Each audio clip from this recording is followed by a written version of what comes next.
Ao longo da história, na discussão entre católicos e protestantes, o segundo assunto que mais surge é com relação à diferença entre as Bíblias. Eu digo isso porque ela só não perde para a questão das imagens, que até hoje é um assunto bastante recorrente. E dois pastores da internet vieram com uma teoria um tanto inusitada, e é elas que a gente vai observar hoje. E vamos aproveitar e já vamos aprender direito o porquê que as Bíblias são diferentes e da onde veio essa diferença.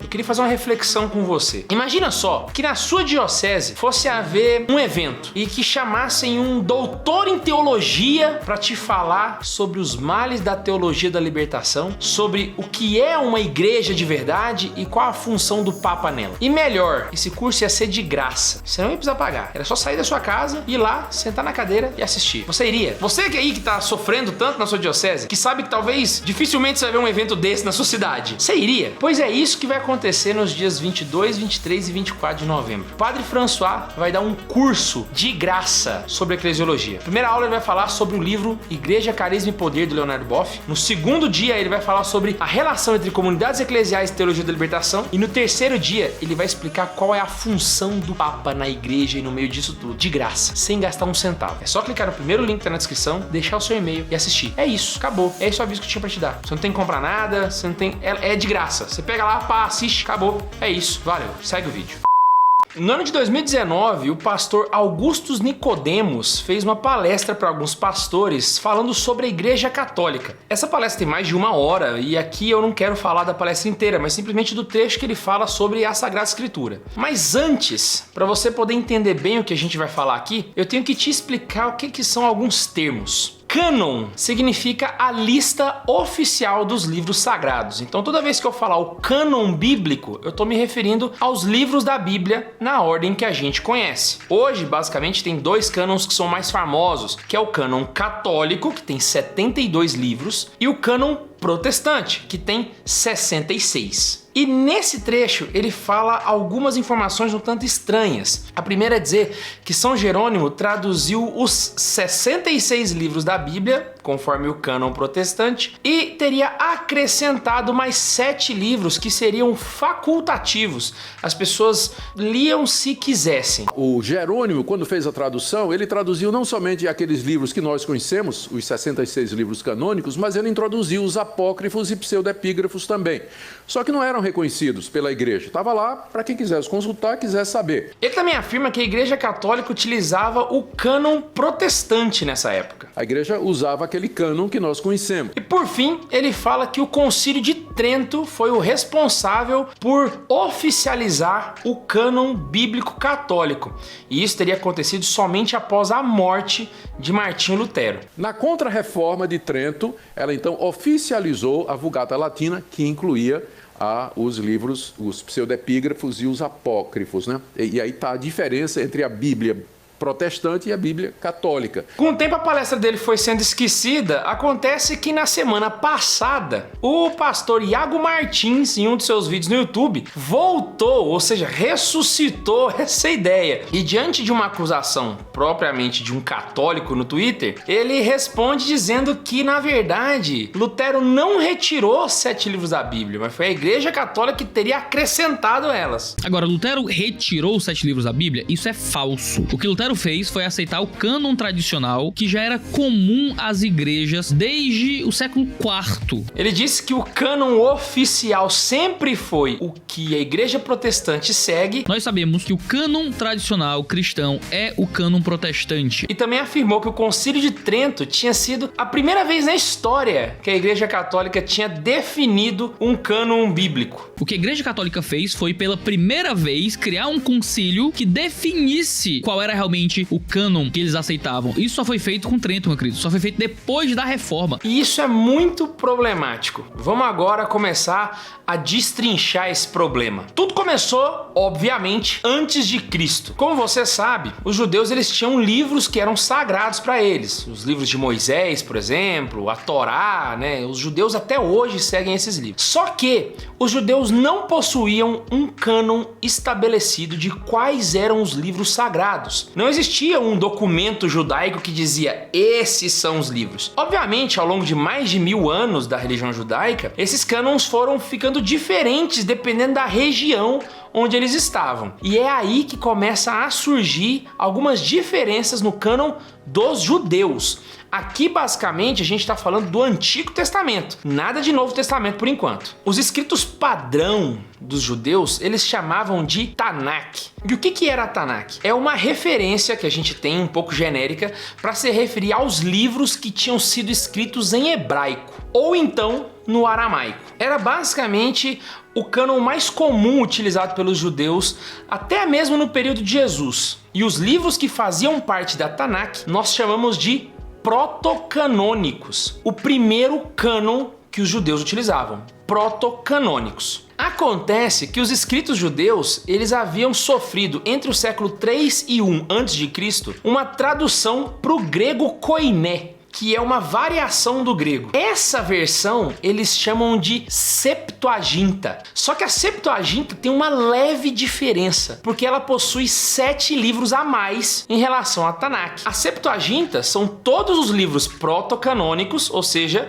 os da Tanakh, mais 7 livros. Esses 7 livros, eles têm o nome de deuterocanônicos, porque deutero vem do grego que significa segundo, é o segundo cânon. Então você tem a Tanakh com os protocanônicos e a Septuaginta com os deuterocanônicos. Então, como a gente está falando aqui de Antigo Testamento, qual é basicamente a diferença? Quais são esses 7 livros que tem na Septuaginta, mas não tem na Tanakh? Simples, são os livros de Tobias, Judite, Sabedoria, Baruque, Eclesiástico, Macabeus 1 e 2 e alguns trechos dos livros de Esther e Daniel. E eu não sei se você já reparou aqui a diferença, mas se você não reparou, eu vou te contar. A Tanakh é o Antigo Testamento dos protestantes e a Septuaginta é o Antigo Testamento dos católicos. E é essa a diferença entre uma Bíblia e outra. Os protestantes usam Tanakh, os católicos usam Septuaginta. Se você é aluno do Catequese com Farofa, você sabe que a Igreja Católica crê na fé dos apóstolos. Então os apóstolos são os detentores da verdadeira fé. Logo, se os apóstolos acreditam, a Igreja acredita. Basicamente é assim. Então pra gente não importa quais livros os judeus utilizavam. Inclusive, eu já falei aqui nesse vídeo que a Tanakh era mais utilizada pelos judeus. Acontece que não era isso que acontecia entre os apóstolos, porque os apóstolos utilizavam a Septuaginta. E como que a gente sabe disso? No Novo Testamento existem mais de 350 citações ao Antigo Testamento. E dessas citações, 85% delas foram com certeza retiradas da Septuaginta. Para você ter noção, 1 a cada 3 citações de São Paulo nas suas cartas vieram da Septuaginta. E aí você me pergunta, Guilherme, como que eles sabem que a citação veio da Septuaginta e não da Tanakh? Por comparação. Através de um estudo comparado, você consegue saber da onde veio aquela passagem. E eu vou dar um exemplo só para ilustrar para vocês. Quando Jesus está sofrendo a tentação no deserto, ele dá uma resposta para o demônio. Ele diz o seguinte: está escrito, não só de pão vive o homem, mas de toda palavra que procede da boca de Deus. Está em Mateus 4, versículo 4. Isso é Jesus fazendo uma referência ao trecho de Deuteronômio, capítulo 8, versículo 3. Tá vendo? É o Novo Testamento citando o Antigo Testamento. Só que existe um detalhe nessa passagem que deixa isso claro para nós.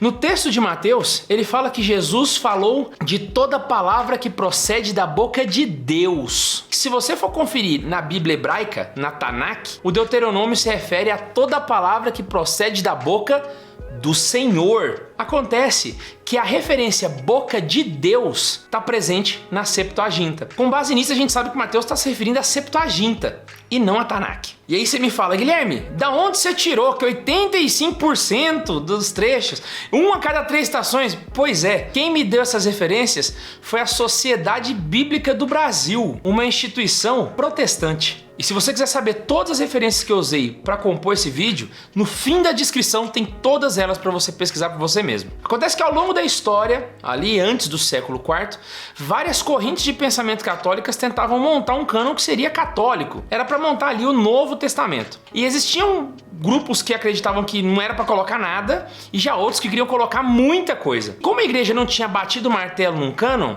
as pessoas foram traduzindo esses livros separadamente para o latim. E esses livros nós chamamos de Vetus Latina. Ele não é um livro compilado, mas é uma compilação de vários livros soltos que viriam ali a compor a Bíblia que a gente tem hoje. E isso vai acontecer no ano 382 no Concílio de Roma, através das mãos do Papa Dámaso I. Muito, mas muito antes do Concílio de Trento. E nesse concílio já é fechado quais são os livros da Bíblia, incluindo também os 7 livros deuterocanônicos. Desde todo o sempre, a igreja utilizou a Septuaginta, porque a igreja não segue o cânon judaico. A igreja segue a tradição dos apóstolos. Então não nos importa se os judeus usavam Tanakh. O importante é saber se os apóstolos usavam a Septuaginta. E isso a gente já sabe que é o caso. Logo depois do concílio, o Papa Dámaso chamou Jerônimo de Estridão, também conhecido como São Jerônimo, para revisar a Vetus Latina e compilar todos os 72 livros para um latim vulgar, um latim que todas as pessoas pudessem entender. Essa edição no latim vulgar a gente chama de Vulgata Latina. Menos de 20 anos depois, os concílios de Hipona e Cartago reforçam o cânon bíblico. Inclusive, o Concílio de Cartago diz o seguinte, que na igreja não se leia sob o nome de escrituras divinas, a não ser os escritos canônicos, e cita depois deles os 72 livros, incluindo os deuterocanônicos. E isso é bom pra gente poder entender que a igreja estava referindo a esses livros como Sagrada Escritura. Eles não eram simplesmente livros que a gente pode ler à torta e à direita, como Augusto Nicodemos disse. Tava lá para quem quisesse consultar, quiser saber. Mentiroso! Eles fazem parte da palavra de Deus. Isso é bem específico. No ano de 405, o bispo de Toulouse manda pro Papa Inocêncio I uma pergunta de quais eram os livros para ele ter certeza. Afinal de contas, a comunicação naquela época não era das melhores. E aí o Papa manda uma carta para ele dizendo o seguinte: quais livros devem ser acolhidos no cânon? Vem exposto em breve apêndice. São estas coisas que teu pedido desejou fossem indicadas.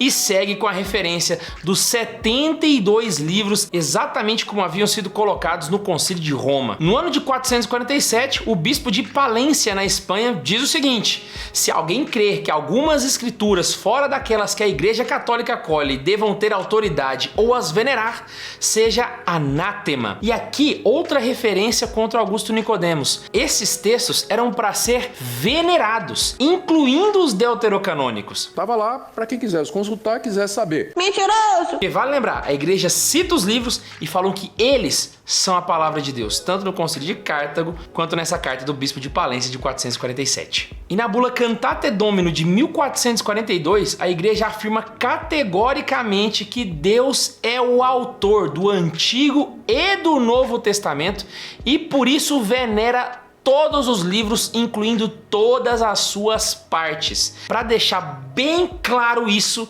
ele cita de novo quais são esses livros, citando todos os 72, incluindo os deuterocanônicos. Eu sei que fica chato explicar assim, mas é porque a gente precisa ser bem específico para o povo entender que a igreja sempre acreditou nos 72 livros. Entendeu? Só depois dessa cacetada de referências é que nasce Martinho Lutero. E aí ele vai, se torna monge, se rebela, cria as 95 teses, e aí em 1522 ele resolve iniciar a tradução da sua própria Bíblia para o alemão, utilizando como referência a Vulgata Latina de São Jerônimo. E 12 anos depois, Lutero enfim publica a sua Bíblia com um parêntese. Ele tirou o livro de Tiago. É isso mesmo que você ouviu. Ele tirou o livro de Tiago. E o que me deixa mais intrigado engraçado é que o Iago Martins, no seu vídeo, ele cita isso. E ele cita isso com uma naturalidade que me deixa espantado. Sim, ele quase cancelou o Tiago. Mas isso foi na primeira edição da Bíblia dele. Ele colocou no final, ele dizia que era uma carta meio sem muita coisa. Ele dizia que era uma epístola que não possuía muito da doutrina do evangelho e tal. E ele, na segunda edição, ele se retrata e coloca lá Tiago com a ênfase que realmente deveria. Iago, não te passa pela cabeça a gravidade do que você tá falando, velho? Mesmo que ele tenha colocado de novo na segunda edição, ele tirou um livro ao seu bel prazer. Como isso passa despercebido aos seus olhos? Como que você não fica estatelado diante de uma reação dessa? Isso é gravíssimo, cara. E o pior é que a coisa não para por aí. Lutero ainda teve a coragem de alterar um trecho da Sagrada Escritura. E ele mesmo assume isso. Na carta de São Paulo aos Romanos, ele acrescenta uma palavra em alemão que significa somente, para poder justificar a sola fide. Basicamente, a passagem é assim: porque julgamos que o homem é justificado pela fé, sem as observâncias da lei. E aí Lutero vai lá e coloca: sustentamos que o homem é justificado somente pela fé, sem as obras da lei. Essa palavra não existe no original. E ele acrescentou simplesmente porque ele acreditava que isso era a intenção de São Paulo. E se você acha que eu estou inventando isso, Lutero escreveu uma carta aberta sobre a tradução da Bíblia. E ele fala isso. Primeiramente, porque eu, no 3º capítulo da Epístola aos Romanos, versículo 28, traduzi as palavras de Paulo: arbitramur hominem justificari ex fide absque operibus, como sustentamos que o homem é justificado somente pela fé, sem as obras da lei. E, além disso, nela também observa que os papistas se enfurecem extremamente, porque no texto de Paulo não consta a palavra sola, somente, e não se poderia suportar um tal acréscimo da minha parte, a palavra de Deus. Lutero, 1530. Véi, sério, olha dentro dos meus olhos. O cara tirou o livro de Tiago e assumiu que mudou um versículo da Bíblia. Ele mudou o versículo, mano. Ele acrescentou a palavra que não tinha lá, véi, da cabeça dele, mano. Meu Deus. Se contenha, Guilherme. Você tava elegante até o começo do vídeo. É óbvio que os católicos ficaram enfurecidos, porque isso não se faz. Isso é um crime com a Sagrada Escritura. E aí, diante dessa aberração contra a Escritura, o Papa convoca o Concílio de Trento para ajudar a colocar ordem na coisa. O Concílio de Trento, ele tinha uma função. Até o protestantismo, não existia outra igreja cristã que não fosse a católica no Ocidente. Todo lugar que você ouvisse falar de Jesus era a igreja católica, não tinha outra forma de ser assim. Acontece que com a chegada da revolta protestante e todas essas aberrações que o Lutero trouxe, a igreja precisou colocar ordem na casa. E aí ela precisou colocar na pedra qual que é a forma católica de ser, para que não se confundisse. E aí a igreja começa a unificar um monte de coisa, como por exemplo o rito da missa, o catecismo romano surge nesse período, e também a edição da Bíblia. E aí, por conta disso, o Concílio de Trento resolve reafirmar mais uma vez qual é o cânon da Escritura. E aí ele diz o seguinte: para evitar dúvidas a respeito dos livros reconhecidos por este sínodo, julgo oportuno acrescentar a este decreto o elenco.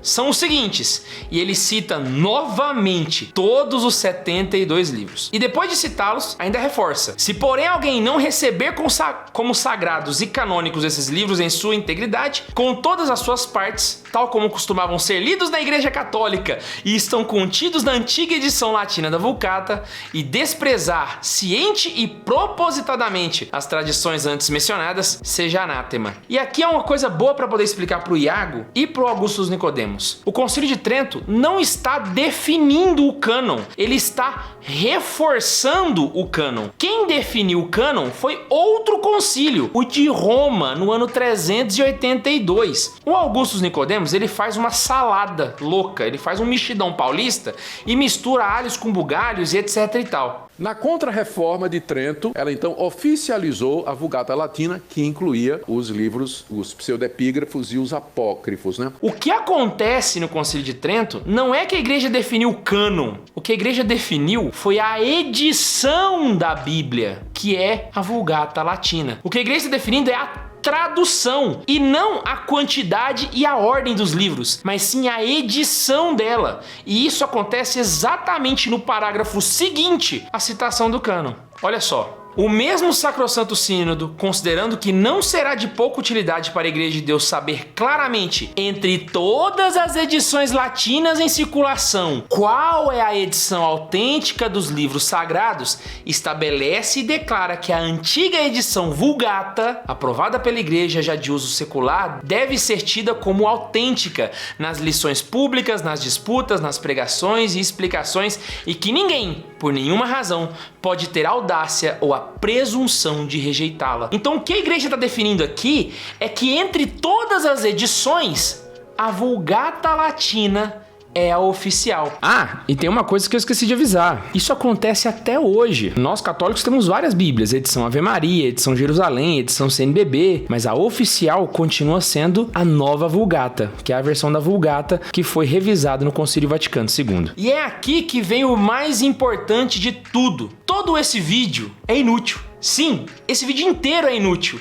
E eu vou te provar o porquê. Quando eu falo para vocês que a Igreja Católica utilizava o mesmo livro dos apóstolos, essa frase está errada. Porque os apóstolos já são a Igreja Católica. A Igreja Católica não usa a Septuaginta porque está copiando a atitude dos apóstolos. Não, não, não. Os apóstolos já são a igreja. A igreja só continua aquilo que eles já estavam fazendo. E eu vou te dar mais um argumento para você entender isso. O cânon do Antigo Testamento, ele veio dos judeus, a Tanakh e a Septuaginta. Mas e o cânon do Novo Testamento? O cânon do Novo Testamento veio da Igreja Católica, não veio de um outro lugar. E aí eu pergunto para vocês, protestantes, se vocês já acreditam no cânon católico do Novo Testamento, por que cargas d'água vocês quiseram abdicar do Antigo Testamento também? E isso é história, isso não é fé. Você não precisa acreditar, é só você estudar e ver. E aí é bom a gente poder citar aquele que vocês gostam de citá-los como Agostinho de Hipona, mas que nós carinhosamente chamamos de Santo Agostinho. Ele diz o seguinte: eu não creria no Evangelho se a isto não me levasse a autoridade da Igreja Católica. Nós só acreditamos na Bíblia porque a Igreja Católica nos disse que ela é palavra de Deus. E quando eu disse nos disse, eu tô falando disse pra mim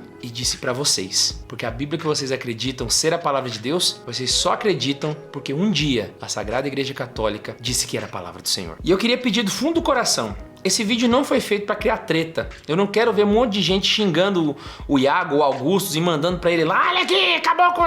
Não. Esse tipo de vídeo serve pra que você possa entender as origens da igreja. Eu já contei história de tanta coisa aqui e eu ainda não tinha contado de onde que vem o cânon bíblico. Quem sabe um dia eu conte a história da Bíblia, não do cânon, mas da Bíblia. E se esse vídeo pegar muito like, pode ter certeza que eu vou fazer. O que você não sabia que eu te ensinei hoje? Manda aqui nos comentários a dúvida que você tiver também. Ah, eu já ia esquecendo de novo. Não esquece antes de você ir pro próximo vídeo de se inscrever no curso do padre, cara. É de graça, é o primeiro link na descrição, é só deixar o e-mail e ser feliz. E a gente se encontra toda semana aqui no Santa Carona. Um beijo no coração e tchau.